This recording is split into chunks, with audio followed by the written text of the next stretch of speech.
Hello students, I am Dr. Balpreet Kaur, Associate Professor in DIPS IMT।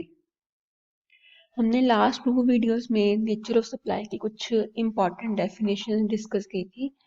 तो हम अब last इस video में थर्ड वीडियो में हम important terms of supply discuss करने जा रहे हैं।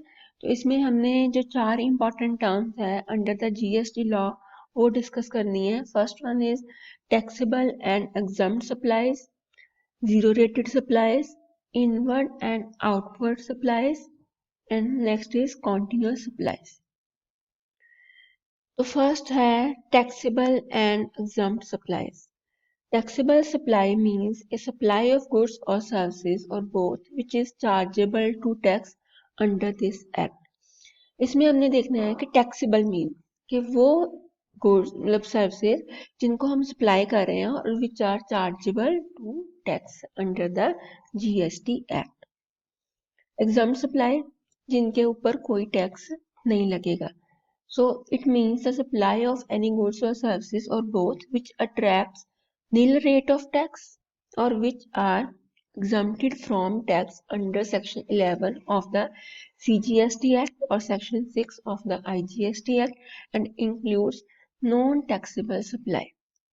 इसमें एक तो वो गुड्स आते हैं जिनके ऊपर टैक्स नहीं लगता, दूसरी गुड्स वो है जिन मतलब जो नील रेट ऑफ टैक्स में आ रही हैं, और तीसरी नॉन टैक्सेबल सप्लाई कि जो अभी जो जीएसटी एक्ट के अंदर कवर नहीं हुई है। तो all are covered under the exempt supply. Next is zero rated supplies।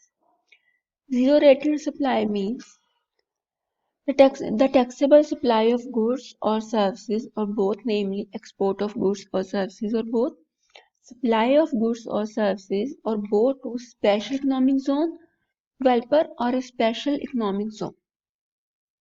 इसमें क्या आता है कि जैसे हमारी कुछ जैसे बिजनेस हाउसेज हैं, इंडस्ट्रीज हैं, जैसे हमने पहले हम डिस्कस करते थे कि अगर हमने किसी बैकवर्ड एरिया को डेवलप करना है तो हम जो इंडस्ट्रीज हैं उनको प्रमोट करते हैं उस एरिया में, और जो गवर्नमेंट कहती है कि हम आपको कुछ टैक्स कंसेशंस देंगे अगर आप बैकवर्ड एरिया में अपनी इंडस्ट्री सेटअप करते हो।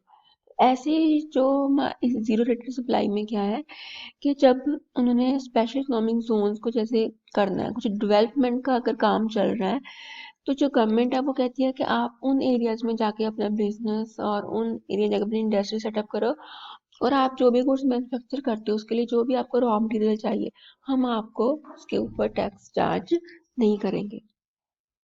तो here export of goods mean taking goods out of India, जैसे हमने उस दिन फर्स्ट वीडियो में डिस्कस किया था। Export of service mean supply of services when the supplier of service is export कब माना जाता है? When the supply of service is located in India and place of supply और recipient of service is located outside India and the payment of such service has been received by the supplier of service in convertible foreign exchange, and the supplier of service and recipient of service are not merely establishment of distinct person।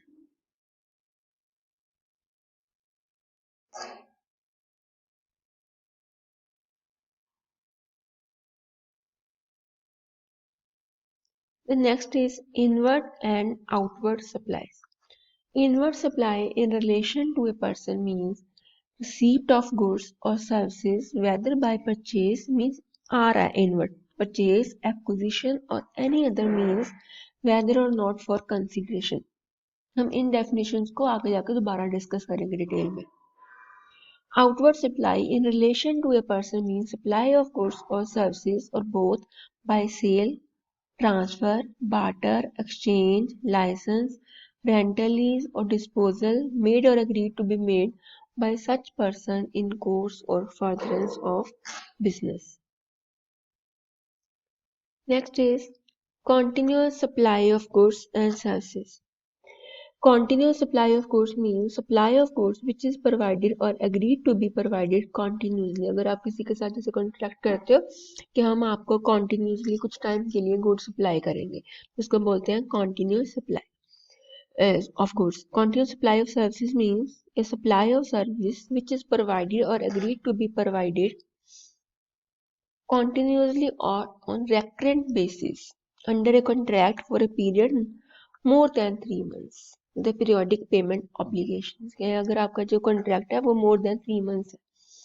For example, a contract by a transporter with petrol pump for supply of fuel for its trucks on regular basis. कि अगर जैसे कोई transporter है वो petrol pump के साथ type कर लेता है कि आप हमारे जो जितने भी ट्रक्स हैं आप उनको फ्यूल की सप्लाई करोगे on regular basis. So this is continuous supply of goods and services.